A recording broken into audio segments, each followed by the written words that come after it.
Viewers, मैं हूं कैसर शहजाद और मैं आपको सुना रहा हूं the extensive story of Mankind, इंसान की वसी कहानी। अपनी इस वीडियो सीरीज की पिछली एपिसोड्स में अभी तक मैं आपको ये बता चुका हूं कि हमारी कायनात कैसे वजूद में आई और फिर हमारी उस कायनात में कैसे पहली बार मैटर यानी मादे की तख्लीक हुई और फिर कैसे उसी मैटर ने मिलकर हमारी कायनात में करोड़ों कहकशाओं और सितारों को जन्म दिया और फिर उन्हीं सितारों में से एक सितारे यानी हमारे सूरज का कैसे जन्म हुआ और फिर हमारे सूरज ने कैसे हमारे सोलर सिस्टम को तख्लीक किया और फिर हमारे उस सोलर सिस्टम में कैसे हमारी जमीन का जन्म हुआ और कैसे वो हमारी तपती हुई जमीन आहिस्ता आहिस्ता ठंडी पड़ी और उस पर ठाठे मारते समंदर नमूदार हुए और हमारी इस जमीन पर समंदरों के नमूदार होने के बाद कैसे हमारी इस जमीन पर पहली जिंदगी यानी फर्स्ट लाइफ का जन्म हुआ। और व्यूअर्स, हमने आपको अपनी पिछली एपिसोड में यह भी बताया कि हमारी इस जमीन पर कैसे पहली बार दरख्त, घास और आसमान को चूमते पहाड़ नमूदार हुए। और व्यूअर्स, आज हम इसी वीडियो सीरीज को जारी रखते हुए आपको सुनाएंगे इस जमीन पर डायनासोर्स की हुकूमत और उनके इख्तिताम की कहानी। हमारी इस जमीन पर बड़े बड़े डायनासोर्स कहां से आए? वो डायनासोर्स जो हर कदम पर जमीन को दहला दिया करते थे, वो डायनासोर्स जो जमीन पर इतरा कर चलते थे और इस जमीन की बाकी तमाम मखलूकात पर हुकूमत किया करते थे, वो डायनासोर्स जो इस जमीन पर 14 करोड़ साल तक हुकूमत करते रहे और 14 करोड़ साल तक इस जमीन पे हुकूमत करने वाले वो देव हैकल डायनासोर्स कैसे अचानक से इस सफाए हस्ती से मिट गए? वो कौन सी ऐसी चीज थी जिसने हमारी इस जमीन पर उन डायनासोर्स को ऐसे खत्म किया कि आज उनके सिर्फ फॉसिल्स बाकी हैं? इन तमाम सवालों के जवाब मैं आपको दूंगा आज की इस वीडियो में। मेरे साथ जुड़े रहिएगा।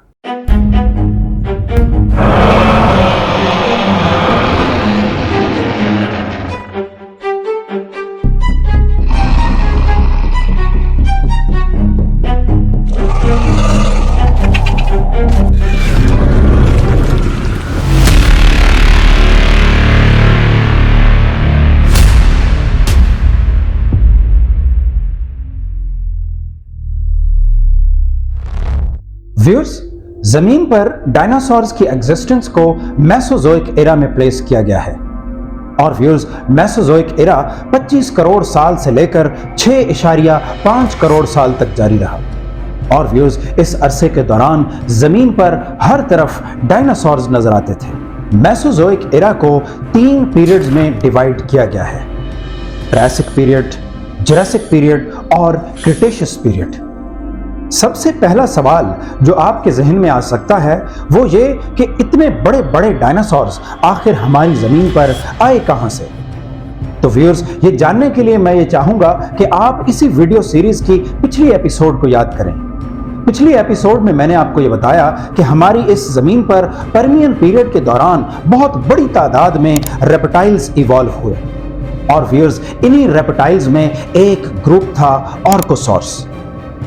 और व्यूअर्स, ट्रायसिक पीरियड के ये ऑर्कोसॉर्स इवॉल्व करते करते आखिरकार ट्रायसिक पीरियड के डायनासोर्स में इवॉल्व हो गए। ट्रायसिक पीरियड में पहली बार हमारी जमीन पर डायनासोर्स ने कदम रखा। साइंस के मुताबिक इन तमाम डायनासोर्स का एंसेस्टर यूरैप्टर था।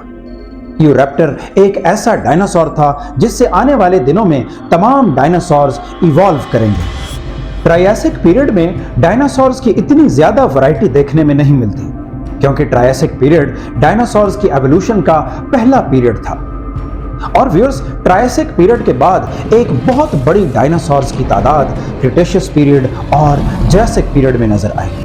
व्यूअर्स, यहां पर हम आपको एक बहुत ही इंटरेस्टिंग फैक्ट बताते चले। वो ये कि जब लफ्ज डायनासोर एक आम इंसान के जहन में आता है तो उसके जहन में एक बहुत बड़ा जानवर आता है, एक ऐसा जानवर जो शायद इंसान के कद से भी बहुत बड़ा हुआ करता था। लेकिन व्यूअर्स, आप ये जानकर हैरान होंगे कि ट्रायसिक पीरियड में मौजूद डायनासोर्स दरअसल आज के इंसान के कद से भी छोटे हुआ करते थे। और व्यूअर्स, बड़े डायनासोर्स दरअसल जुरासिक पीरियड और क्रिटेशियस पीरियड में इवॉल्व हुए। ट्रायसिक पीरियड के डायनासोर्स में शुमार थे इयोरैप्टर्स, जिनको तमाम डायनासोर्स के एंसेस्टर्स माना जाता है, और सियोफाइसिस, जो कि सिर्फ 3 से 4 मीटर लंबे हुआ करते थे, और यूरोपियन कॉन्टिनेंट में रहने वाले प्लेटियोसॉरस, जिनकी लंबी गर्दन और लंबी पूंछ हुआ करती थी। और इसी पीरियड में पहली बार हवा में उड़ने वाले डायनासोर्स टीरोसॉर्स देखे गए। और व्यूअर्स, टीरोसॉर्स की भी मुख्तलिफ इकसाम हुआ करती थी। कुछ फिश ईटर्स हुआ करते थे, जबकि दूसरे छोटे एनिमल्स का शिकार किया करते थे। इनके अलावा ट्रायसिक पीरियड के डायनासोर्स में शामिल हैं साइलोसॉर्स, लोटोसॉर्स, हेरेरासॉर्स और नयासोसॉर्स। व्यूअर्स, इस वीडियो सीरीज की पिछली एपिसोड्स में मैं आपको ये बता चुका हूं कि इस जमीन पर मुख्तलिफ स्पीशीज का आना और फिर चले जाना एक रूटीन की बात है। लेकिन इस जमीन पर एक खास वक्त के बाद एक मैस एक्सटिंक्शन होती है। और व्यूअर्स, हर मैस एक्सटिंक्शन के बाद एक खास किस्म के स्पीशीज को पनपने का मौका मिलता है। तो व्यूअर्स, अब इस ट्रायसिक पीरियड में डायनासोर्स के साथ साथ कुछ और स्पीशीज भी मौजूद थे। कुदरत ने यह चाहा कि डायनासोर्स को इस जमीन के बादशाह बनाया जाए। और व्यूअर्स, इस काम को सरअंजाम देने के लिए इस जमीन पर एक बहुत बड़ी मैस एक्सटिंक्शन होती है, जिसे ट्रायसिक जुरासिक एक्सटिंक्शन इवेंट कहते हैं। ये एक्सटिंक्शन जमीन पे एक बड़े पैमाने पे वोल्केनिक एक्टिविटीज की वजह से हुई। खास तौर पे सेंट्रल अटलांटिक मैग्मेटिक प्रोविंस यानी कैंप की इरप्शन की वजह से एटमॉस्फेयर में एक बड़े पैमाने पर ग्रीन हाउस गैसेस और एरोसोल्स रिलीज हुए, जिसकी वजह से तेजी से क्लाइमेट चेंज होने लगा। इसी वजह से ग्लोबल वार्मिंग, एसिड रेन और ओजोन लेयर की डिसरप्शन हुई, जिसने इकोसिस्टम्स पे बहुत बुरा असर डाला। और व्यूअर्स, आखिरकार इन तमाम वाकयात के पेश नजर मैस एक्सटिंक्शन हुई। इस एक्सटिंक्शन की खास बात यह थी कि cold blooded animals climate change की वजह से बदलते टेम्परेचर्स की ताब ना लाते हुए आहिस्ता आहिस्ता एक बड़े पैमाने पर मरने लगे, जबकि वार्म ब्लडेड एनिमल्स जैसा कि डायनासोर्स इस एक्सटिंक्शन से बच निकले। और व्यूअर्स, इस एक्सटिंक्शन के साथ ही ट्रायसिक पीरियड का इख्तिताम हुआ और हमारी दुनिया जुरासिक पीरियड में दाखिल हुई। व्यूअर्स, ये वो दौर था जब डायनासोर्स सही मानों में इस जमीन पर राज करेंगे। जुरासिक पीरियड में डायनासोर्स इस जमीन पर डोमिनेट करने लगे। और व्यूअर्स, इसी पीरियड के दौरान एवोल्यूशन की वजह से हमारी इस जमीन पर डायनासोर्स की एक बहुत बड़ी वैरायटी सामने आई। जुरासिक पीरियड के डायनासोर्स में शुमार हैं ब्रेकियोसॉर्स। ये एक बहुत बड़ा डायनासोर था, जो कि अपनी लंबी गर्दन और छोटी टांगों की वजह से मशहूर हुआ। ये एक हर्बीवोरस डायनासोर था, जो कि लंबे लंबे पेड़ों को खाया करता था। इस पीरियड में एक बहुत ही इंटरेस्टिंग डायनासोर मौजूद था, जिसे डायलोफोसॉर्स कहा जाता है। डायलोफोसॉर्स इसलिए मशहूर हुआ क्योंकि ये अपने शिकार को खाने से पहले अपने मुंह से जहर यानी वेनम निकालकर अपने शिकार पे फेंका करता था, जिससे वो शिकार पैरालाइज हो जाता था, जिसके बाद वो आसानी से अपने शिकार को खा लिया करता था। और व्यूअर्स, इसी पीरियड में स्टेगोसॉर्स नजर आए, जिसकी बैक पे बोनी प्लेट्स की 2 रोज मौजूद थी और इसकी धुन पे स्पाइक्स मौजूद थे। ये एक हर्बीवोरस डायनासोर था। इस पीरियड में एक मशहूर डायनासोर एलोसॉरस भी मौजूद था। एलोसॉरस जुरासिक पीरियड के टॉप प्रेडेटर्स में से एक था।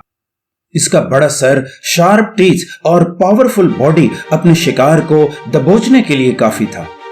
ये उस दौर में दूसरे हर्बीवोरस डायनासोर्स का शिकार किया करता था। व्यूअर्स, इसी पीरियड में एक और बहुत ही इंटरेस्टिंग डायनासोर मौजूद था, जिसे आर्कियोप्टेरिक्स कहा जाता है। आर्कियोप्टेरिक्स ऐसे डायनासोर से इवॉल्व हुआ जो कि पोलर रीजन्स में रहते थे। पोलर रीजन्स में शदीद ठंड की वजह से उनके जिस्म पे फीदर्स इवॉल्व हुए। और व्यूअर्स, यही वजह है कि आर्कियोप्टेरिक्स के जिस्म पे भी फीदर्स मौजूद थे।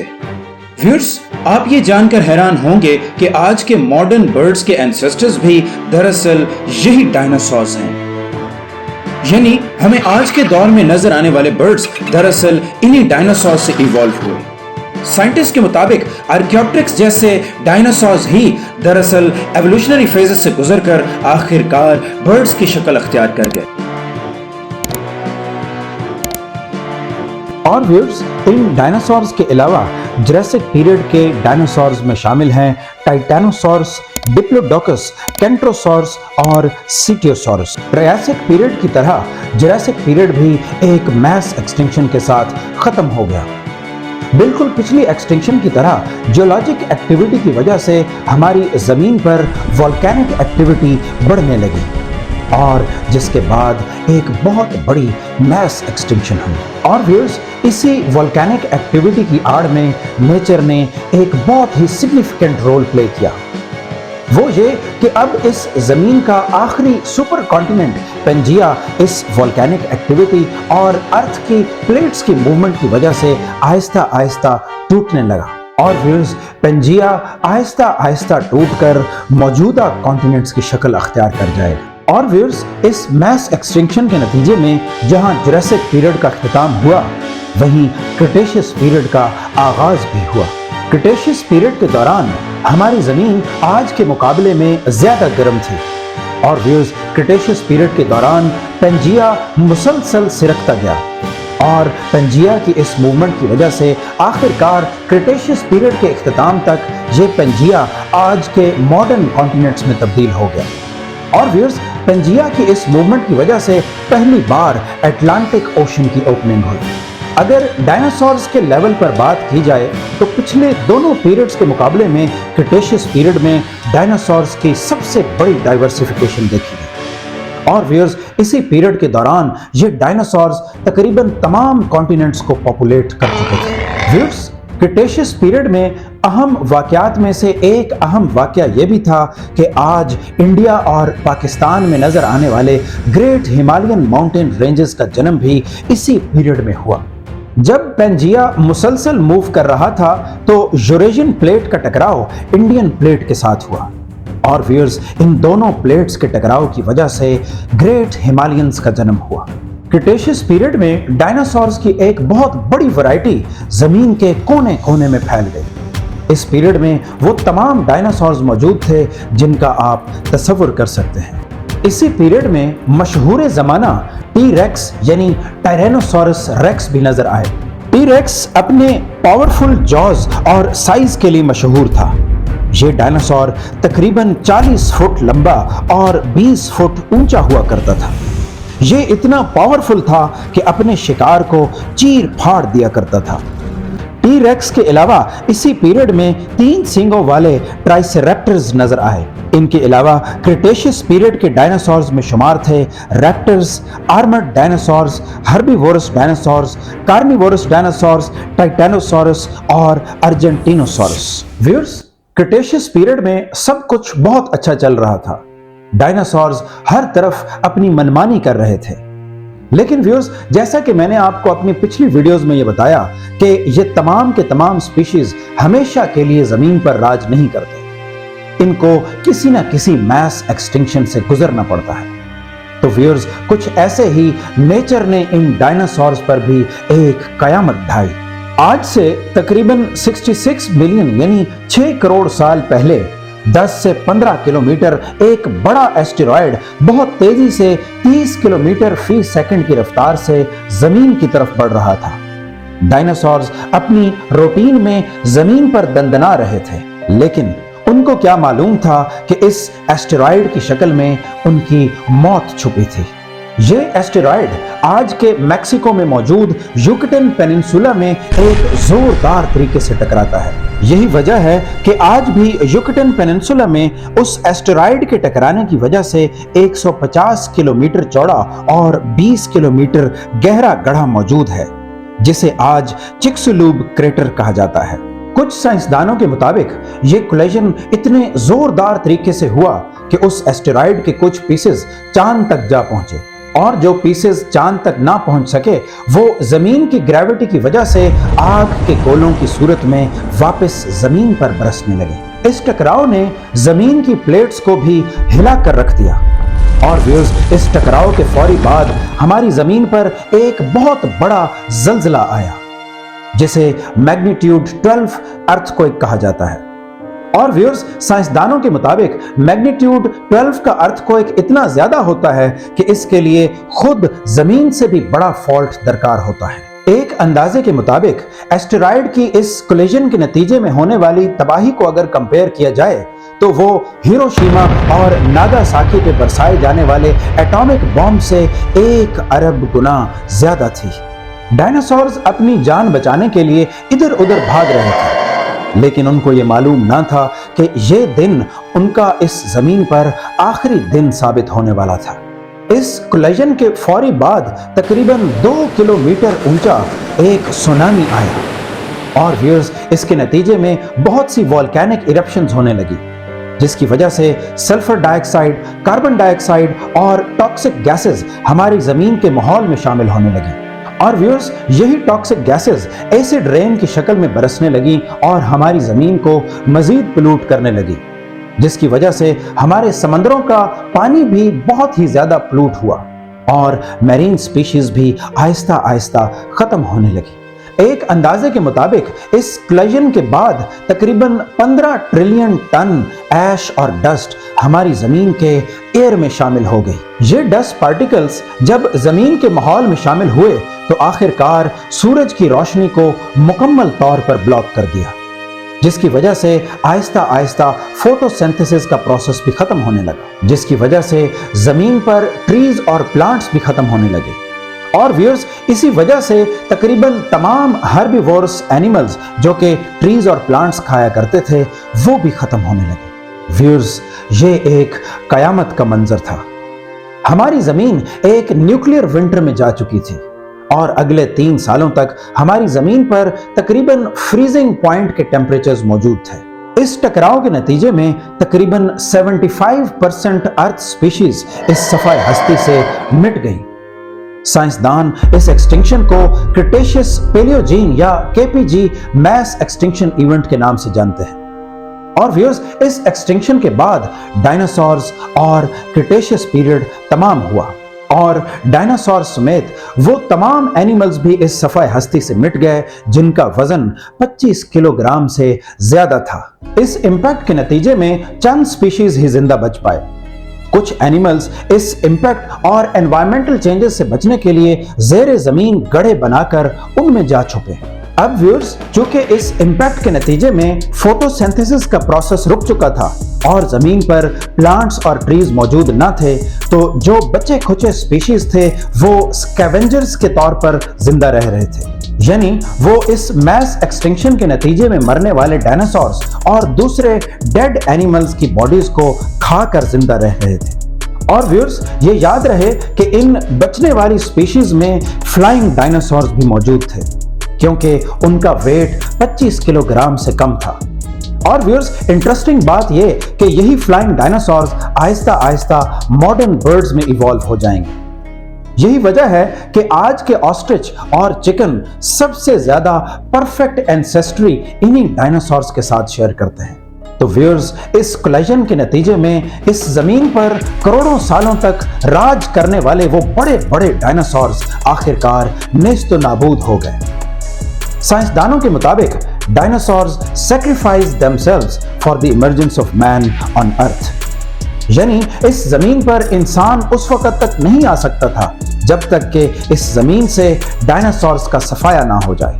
और व्यूअर्स, यहां पे हम आपको एक इंटरेस्टिंग फैक्ट बताते चले कि डायनासोर्स की एक्सटिंक्शन के बाद अब मैमल्स को इस जमीन पर फलने फूलने का मौका मिलेगा, क्योंकि वो मैमल्स जो डायनासोर्स के खौफ से जमीन पर बाहर नहीं आ सकते थे, अब डायनासोर्स की एक्सटिंक्शन के बाद जमीन के कोने कोने में फैल जाएंगे। और व्यूअर्स, ये याद रहे कि इंसान भी एक मैमल है। डायनासोर्स के खत्म होने के बाद कैसे इंसान ने इस जमीन पर पहली बार पहला कदम जमाया? क्या इंसान एवोल्यूशनरी साइंस का नतीजा है या फिर इंसान कहीं और से आया? हम इस जमीन पर इंसान की पहली आमद का तफसीली जायजा लेंगे अपनी अगली वीडियो में, लेकिन ये सब जानने के लिए आपको मेरे साथ जुड़े रहना होगा।